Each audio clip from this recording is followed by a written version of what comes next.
কাঁকরোল কাঁঠাল দানা দিয়ে যদি কখনো খেয়ে না থাকেন তাহলে বলবো একবার ট্রাই করে দেখতে পারেন। খেতে কিন্তু ভীষণ ভালো হয় এই নিরামিষ রেসিপিটি। নমস্কার বন্ধুরা, শুক্লার পাঁচমিশালিতে সবাইকে স্বাগত জানিয়ে আজ আবার একটি রেসিপি আপনাদের কাছে শেয়ার করছি। বন্ধুরা, আজ আমি শেয়ার করব সম্পূর্ণ নিরামিষ একটি রেসিপি কাঁকরোলের।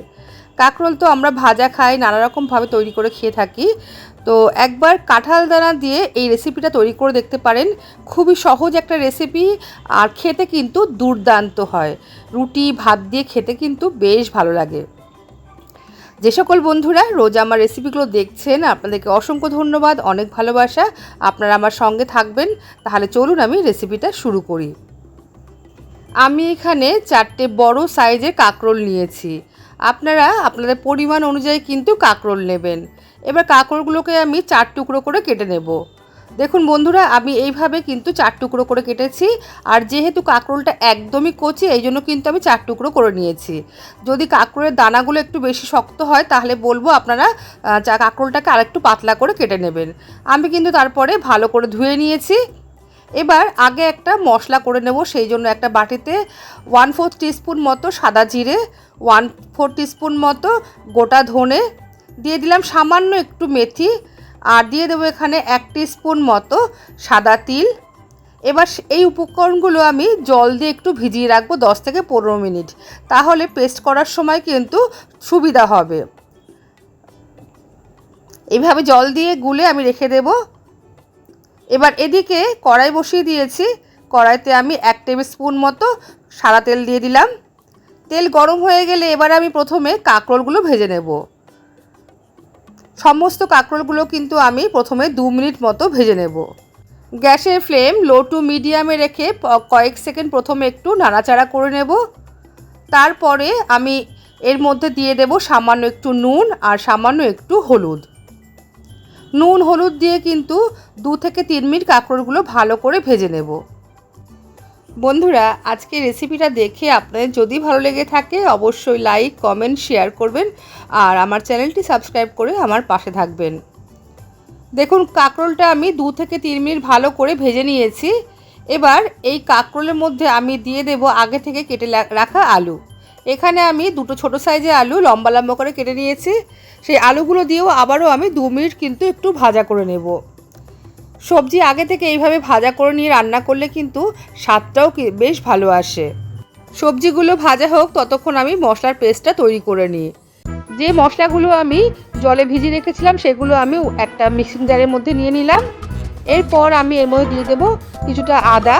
এবার দিয়ে দেবো একটা ছোট সাইজের টমেটো, দিয়ে দেবো 4টে কাঁচা লঙ্কা। ঝালের পরিমাণটা কিন্তু আপনারা নিজেদের মতো করে নেবেন।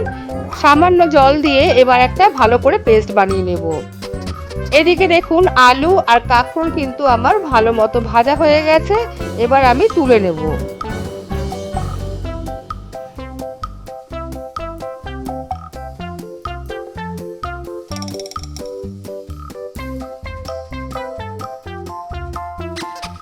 সমস্ত কাঁকরোল আর আলু তুলে নেওয়ার পর ওই তেলের মধ্যে আমি সামান্য একটু আবার তেল অ্যাড করব।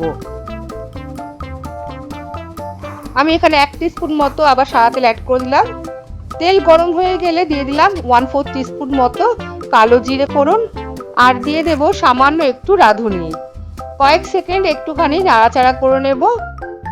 যখন মশলা থেকে সুন্দর একটা গন্ধ বেরোবে তখন আমি এর মধ্যে দিয়ে দেব আগে থেকে তৈরি করে রাখা মশলার পেস্ট। সম্পূর্ণ মশলার পেস্টটাই কিন্তু আমি এখানে দিয়ে দেব। মশলার পেস্ট দিয়ে দেওয়ার পর গ্যাসের ফ্লেমটা একদম কম করে প্রথমে 1 মিনিট মতো ভালো করে কষিয়ে নেব। মশলা 1 মিনিট মতো কষিয়ে নেওয়ার পর আমি এর মধ্যে দিয়ে দেব সামান্য গুঁড়ো মশলা। আমি প্রথমে দিয়ে দেব 1/4 টিস্পুন মতো হলুদ, আর দিয়ে দেব 1/4 টিস্পুন মতো কাশ্মীরি লাল লঙ্কার গুঁড়ো। এর ফলে সবজির রান্নার কালারটা কিন্তু খুব সুন্দর আসবে। মশলা দিয়ে কয়েক সেকেন্ড আবার একটু নাড়িয়ে নেব। এরপরে সামান্য একটু জল দেব। এখানে আমি মিক্সিং জারটা ধুয়ে সামান্য একটু জল দিয়ে দিলাম। জল দিয়ে আবার 2 থেকে 3 মিনিট মশলা কিন্তু খুব ভালো করে আমি কষিয়ে নেব। আর এই সময় কিন্তু গ্যাসের ফ্লেমটা আমি একদম লোতেই রেখে দিয়েছি। দেখুন বন্ধুরা, মশলা কিন্তু খুব ভালো করে কষানো হয়ে গেছে আর তেল ছাড়তে শুরু করেছে। আবারও একটু নাড়িয়ে দিলাম। নাড়িয়ে দেওয়ার পর আমি এর মধ্যে দিয়ে দেবো এবার আগে থেকে ভেজে রাখা কাঁকরোল আর আলু। কাঁকরোল আর আলু দেওয়ার পর 2 মিনিট খুব ভালো করে মশলার সাথে কিন্তু কষিয়ে নিতে হবে। বন্ধুরা, আপনারা একবার হলেও কাঁকরোল এইভাবে ট্রাই করে দেখতে পারেন, খেতে কিন্তু অসম্ভব ভালো হয়। 2 মিনিট ভালো করে কষিয়ে নেওয়ার পর আমি এর মধ্যে দিয়ে দেব আগে থেকে সেদ্ধ করে রাখা কাঁঠাল দানা। এখানে আমি কিছুটা পরিমাণ কাঁঠাল দানা আগে থেকে সেদ্ধ করে 2 টুকরো করে কেটে রেখেছিলাম, সেই দানাগুলোই কিন্তু এখানে আমি দিয়ে দিলাম। কাঁঠাল দানা দিয়ে আবারও আমি 1 মিনিট মতো ভালো করে নাড়াচাড়া করে নেব। আমি এখানে কাঁঠাল দানাগুলো প্রেসার কুকারে একটা সিটি দিয়ে নিয়েছিলাম, তো বেশি সিটি দিলে কিন্তু আবার একদম গলে যাবে, তো সেই অনুযায়ী কিন্তু আপনারা একটু সেদ্ধ করে নেবেন। এবার দিয়ে দেব পরিমাণ মতো জল। জল দিয়ে একটু নাড়িয়ে দিয়ে আমি ঢাকা দিয়ে 10 মিনিটের জন্য রান্নাটা হতে দেব। বন্ধুরা, আমি এখানে বলবো আপনারা যদি কাঁঠাল দানা পছন্দ না করেন তাহলে কিন্তু কাঁঠাল দানাটা স্কিপ করতেও পারেন। আপনারা যদি একই প্রসেসে শুধু আলু আর কাঁকরোল দিয়ে রান্না করেন তাহলেও কিন্তু খেতে ভীষণ ভালো লাগবে। দিয়ে দিলাম এবার স্বাদ মতো নুন দিয়ে একটু নাড়িয়ে দেবো। নাড়িয়ে দেওয়ার পর এবার আমি গ্যাসের ফ্লেম লো টু মিডিয়ামে রেখে 10 মিনিটের জন্য রান্নাটা হতে দেব।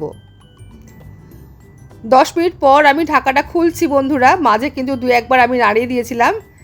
দেখুন এখানে আলু আর কাঁকরোল কিন্তু ভালো মতো সেদ্ধ হয়ে গেছে, নরম হয়ে গেছে। এবার আমি এখানে দিয়ে দেব স্বাদ মতো চিনি দিয়ে আবারও আমি 1 মিনিট মতো ভালো করে ফুটিয়ে নেব। এই সময় গ্যাসের ফ্লেমটা আমি মিডিয়ামে করে দিয়েছি। একটুখানি নাড়াচাড়া করে দিলাম। রান্নাটা কিন্তু আমার প্রায় হয়ে গেছে। এবার সবার শেষে দিয়ে দেব সামান্য একটু গরম মশলা আর সামান্য একটুখানি ঘি। বন্ধুরা, এখানে আপনারা চাইলে ঘি গরম মশলার বদলে ধনেপাতা কুচিও কিন্তু ব্যবহার করতে পারেন, খেতে কিন্তু বেশ ভালোই লাগবে। আর ঘি গরম মশলার স্বাদটাও কিন্তু একটু অন্যরকম লাগবে, সেটাও কিন্তু খেতে ভীষণ ভালো লাগবে। রান্নাটা এবার হয়ে গেছে আমার। সবার শেষে ঘি দিয়ে দিলাম। ঘি দিয়ে একটুখানি নাড়িয়ে দিয়ে এবার আমি গ্যাসের ফ্লেম অফ করে দেব। রান্নাটা কিন্তু আমার একদম রেডি হয়ে গেছে। তাহলে বন্ধুরা, তৈরি হয়ে গেছে কাঁঠাল দানা দিয়ে কাঁকরোলের সম্পূর্ণ নিরামিষ একটি রেসিপি। খেতে কিন্তু ভীষণ ভালো হয়, আপনারা অবশ্যই একবার ট্রাই করে দেখবেন। তাহলে বন্ধুরা, আজকের এই রেসিপি আপনাদের কাছে কেমন লাগলো অবশ্যই কিন্তু আমায় লাইক কমেন্ট করে জানাবেন। আপনাদের একটা লাইক কমেন্ট আমার এই রেসিপিটা আরও বন্ধুদের কাছে পৌঁছে দিতে সাহায্য করবে, তাহলে কিন্তু তারাও আমার এই রেসিপিটা দেখার সুযোগ পাবে। তাহলে আজ এই পর্যন্তই, আসবো আবার অন্য কোনো রেসিপি নিয়ে। সবাই ভালো থাকবেন, সুস্থ থাকবেন। সবাইকে আজকের মতো টাটা।